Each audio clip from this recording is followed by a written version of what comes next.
Wake up the whole world. Now was a high time to awake out of sleep. Today I'm going to show you the seed of the new world order and also the mark of the beast that they already have. All they have to do is enforcing their law. The whole thing is tied with religion. That's why Revelation chapter 13 verse 17, the Bible says no one can buy or sell. Notice. It's a great honor for me. Thank you so much. Friends, I'm going to give you a little history and then I will tell you the power behind the scene, the new world order. Constantine was the one who united the church and stayed together. Notice, during dark ages, pagan Rome, when he marched them to Tiber River, they said they was baptized. So when they came to the church, they was idol statue worshippers. So when they brought their statues in Roman Catholic Church, they start naming them Christian name, Jupiter and all this thing. They call them Peter and Rosary and all this paganism that they brought to Roman Catholic Church. And some of the Christians they don't like, so they protest against. That's why they call them Protestants or Protestant.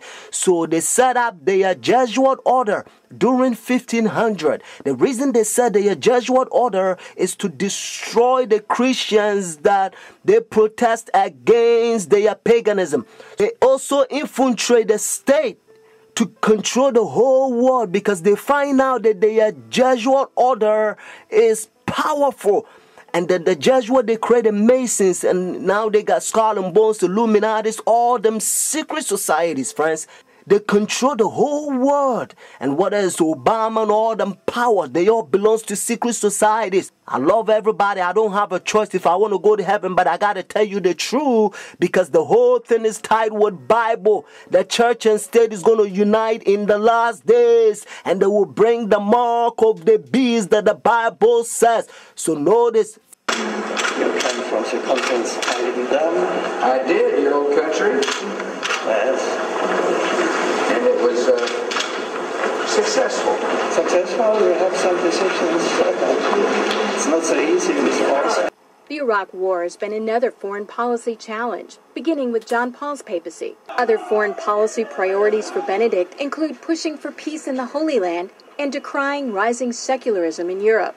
He's also been quietly working to establish relations, something that was not possible during the last papacy, largely because of John Paul's role in the fall of communism in Poland. The Chinese obviously didn't want John Paul II running around China doing the same thing. Pope Benedict is not that kind of a threat to China. Most of the time, in places around the world, Vatican diplomats work outside the spotlight, where experts say they often have an advantage. Some question how much government leaders of today truly listen to what the Pope has to say. And that, observers say, is a moral authority that can't be measured by economic strength or military divisions. A moral authority Benedict hopes to draw upon when meeting with U.S. officials and speaking before the United Nations. I'm Kim Lawton in Washington. Now we can see a new world coming into view. A world in which there is a very real prospect of a new world order. Pope Benedict XVI is calling for a new world financial order. A document entitled Charity and Truth was released just hours before the G8 summit. Friends, the Jesuit order, they also infiltrate every religion, especially Sunday churches. That's why Revelation chapter 17 called this power whore. Notice, the mother of harlot. Jesus Christ is the one who died for the whole world, and he's drawn everybody to himself. But this power, they don't want you to go to Jesus Christ. They want you to go to them and confess your sin to them. So notice what Revelation chapter 18 says. And they also infiltrate the kings, presidents. So notice. And he cried mightily with a strong voice, saying, Babylon the great is fallen and is fallen, and is become the habitation of devils, and the hole of every foul spirit, and the cage of every unclean and hateful bird. For all nations have drunk of the wine of her fornications. And notice, and the kings of the earth have committed fornication with her. Friends, now I'm going to tell you their mark. Notice this power, the mark of the beast. Because notice, if the Bible says the mark of The beast means this power has a mark. The beast is a language that God is using for this power. And they themselves, they says in their own book, the book of Catechism, the old version, notice, they says Sunday worship is their mark of authority.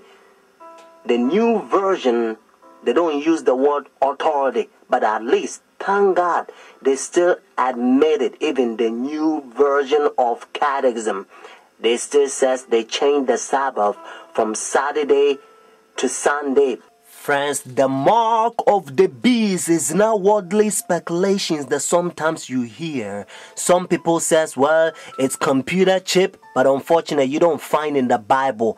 And some people says, it's 666. But according to Revelation 13 verse 18, actually 666 help you to find the beast. What I mean is to identify the beast. But the Bible says the mark. The reason why I repeat and I kind of stretch it because I don't want you to miss it. It's a deception. Notice the mark of the beast. It's clear. It means the power, the beast has a mark. Constantine changed the Sabbath from Saturday to Sunday. But unfortunately, Sunday churches, they adopt sun worship day for so many years. They don't want to get rid of it. But actually, it's a pagan sun worship day, Sunday worship. Look, even the spellings, you'll find out. Matter of fact, if you look at your calendar, Sunday is always begin as the first day of the week. Unfortunately, they will skip, and some people, they don't know, they will count Monday as the first day of the week. Because according to Revelation chapter 12, verse 9, the devil will deceive the whole world. So it's a deception. So a lot of people, the devil, he's in the process blinding the people, including the Christendom.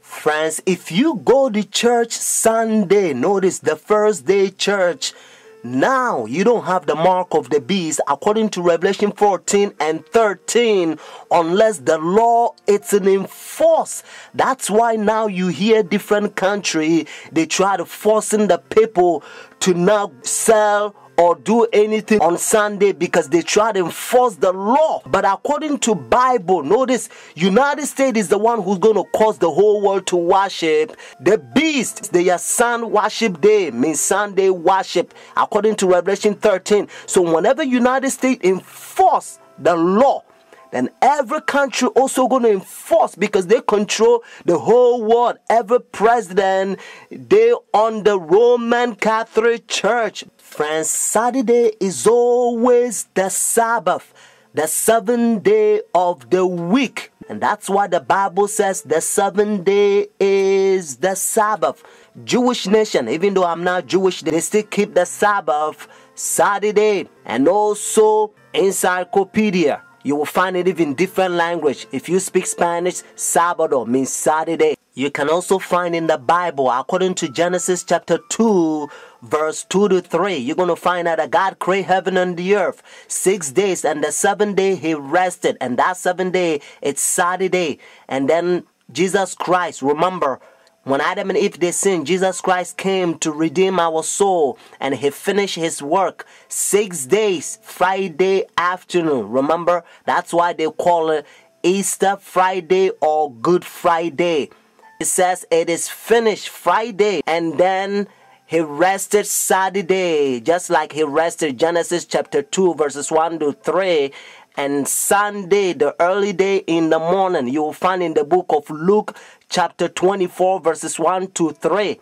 You will also find in Luke chapter 23 verses 50 to 56. The seventh day is always Saturday until Constantine 321. He changed it from Saturday to his own pagan sun creation worship day. The devil behind the scene. You are about to see the power. God is going to fill us with his outpouring just like he did it for the first century, the Apostle Church. And then we're going to go forward and preach the loud cry. The third angel's message. We're going to protest against their pagan sun worship day. Means their Sunday worship. And then Jesus Christ will come. Just like Bible says, if the day is not short, no flesh will be saved.